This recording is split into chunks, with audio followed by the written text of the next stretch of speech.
Hey there, nostalgia lovers. Welcome back to Nostalgia Area. In the 80s and early 90s, you didn't need a movie theater to find action heroes. They lived in the video store. Right there, between the horror aisle and the wrestling tapes, were faces you instantly recognized. The high-kicking warriors, the stoic martial artists, the guys who were almost as famous as Sylvester Stallone and Arnold Schwarzenegger. For a while, it looked like some of them would replace them. And then, they vanished. Not faded slowly, vanished. No blockbusters, no headlines, no farewell tour. So what actually happened? Did Hollywood abandon them? Did they sabotage themselves? Or did some of them quietly win at life? Today, we're tracking down the real stories behind the action stars the industry forgot and where they ended up. In 1991, one movie tried to create a brand new action superstar. Not a bodybuilder, not a comedian, a real martial artist. Jeff Speakman's lightning-fast American Kempo. With more martial arts today, and we've just seen an incredible seminar done by Mr. Jeff Speakman on the art of American Kempo. Made him feel dangerous in a way audiences hadn't seen before. The studio believed they had the next big thing, and then nothing happened. The film performed fine, but the entire genre was already shifting toward gun-heavy action instead of traditional martial arts. Overnight, Hollywood stopped searching for disciplined fighters and started searching for wisecracking cops. Speakman wasn't rejected because he failed, he was late. Roles dried up, and he slid into direct-to-video just as that market became overcrowded. The breakout moment never came. Then real life hit harder than any stunt. In 2013, he was diagnosed with stage 4 throat cancer and had to withdraw from a possible comeback appearance in a major ensemble action film. He survived. He doubled down on teaching. Today, he runs Kempo 5.0 schools worldwide and is regarded as one of the most respected instructors in modern martial arts. Hollywood may have lost a star, but the martial arts world gained a master. If talent alone decided careers, Rothrock would have ruled the 90s. Multiple world championships, black belts across several disciplines, and she proved it on screen, often outperforming her co-stars. She became huge overseas first, especially in Hong Kong cinema, then returned to America ready to headline action franchises. She's a hero in Hong Kong, but now Cynthia Rothrock has returned to America But Hollywood in the early 90s had a rule. Female action heroes were allowed, but they did not get franchises built around them. Her films made money, but studios never invested bigger budgets. Each project got smaller, cheaper, and harder to market. It wasn't a fall, it was a ceiling. By the early 2000s, she stepped away to raise her daughter and opened a martial arts school.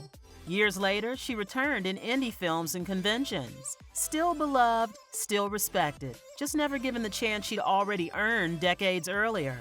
Sometimes a career doesn't end, it's simply never allowed to fully start. For a few years in the 1980s, ninjas ruled pop culture, and one man was the ninja. Sho Kosugi didn't just act the part, he defined it. The most recognized ninja in the world, film star Sho Kosugi. His intensity made audiences believe these characters were lethal professionals rather than costumes. But his success had a hidden weakness. It depended entirely on a trend, and trends can die instantly. By the late 80s, ninjas became toys, cartoons, and comedy.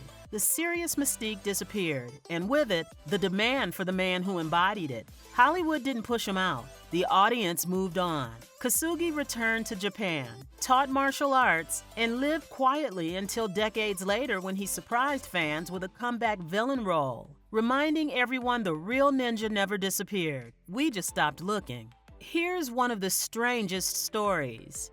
Michael Dudikoff became famous playing a martial arts hero. Hi, I'm Michael Dudikoff. Since I started out in Hollywood, I've been lucky movies like American Ninja, Platoon Leader. Without martial arts training. His natural likability made him the perfect everyman action star some audiences could imagine themselves being. But then he made a single decision that changed everything. He refused to continue a sequel production connected to apartheid-era filming conditions. Principled, admirable, and career-altering. The franchise moved on without him.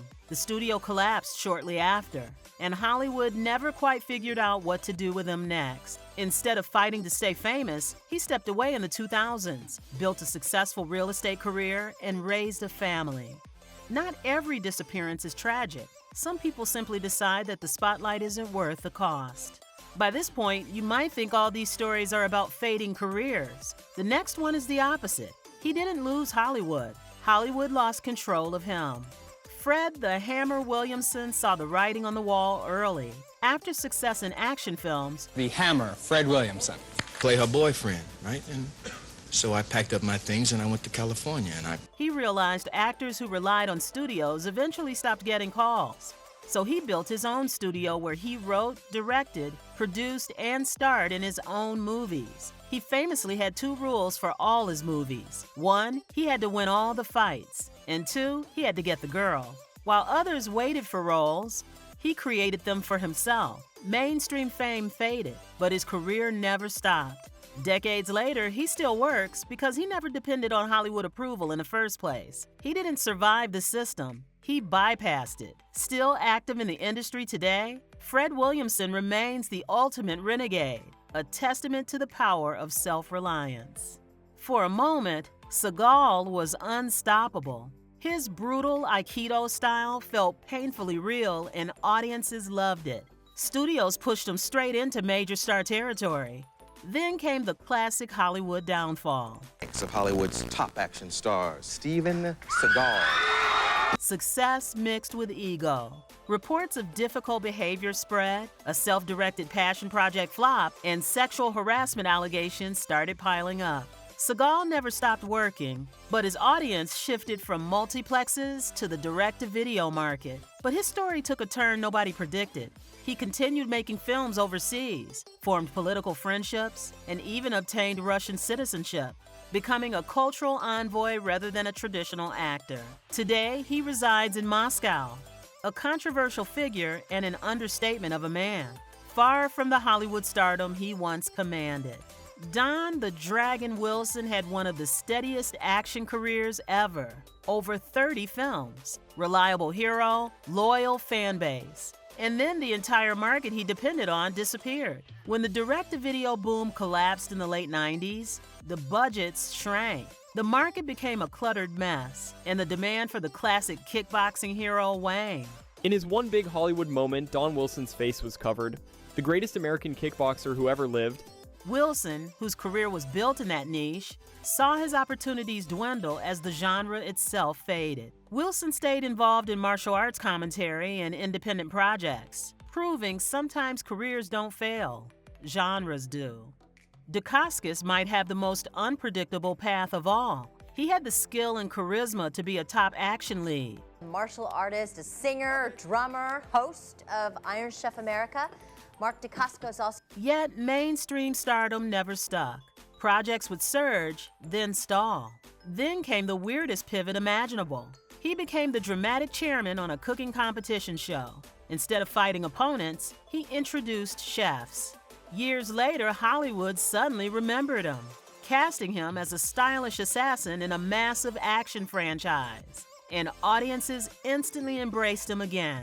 He didn't fade, he waited. With a background in Taekwondo and amateur kickboxing, Sasha Mitchell had the skills for action, but it was his laid-back charm that made him a star.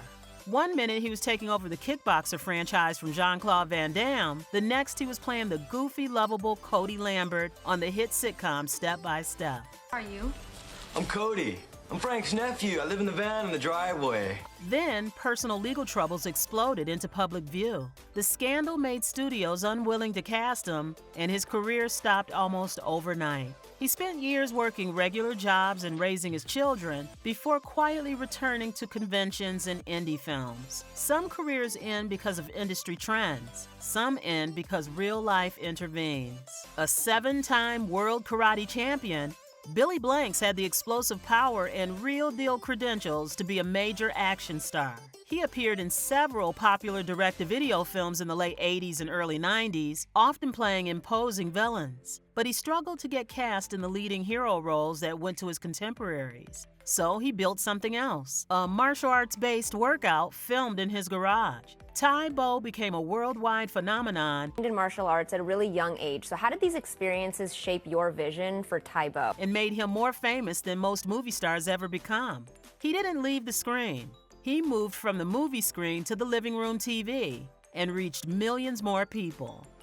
These weren't just forgotten actors. They were stars of a completely different entertainment era, the video store era, where success wasn't measured by box office weekends, but by worn-out rental tapes and word of mouth. Some were pushed out, some walked away, some reinvented themselves, and a few discovered life was better outside Hollywood entirely. But for those of us who grew up rewinding their fight scenes over and over, they never really disappeared. Which one do you remember renting the most? Tell us in the comments. And if you want more deep dives into the legends Hollywood left behind, don't forget to subscribe to Nostalgia Area, because sometimes the best stars were never the biggest ones.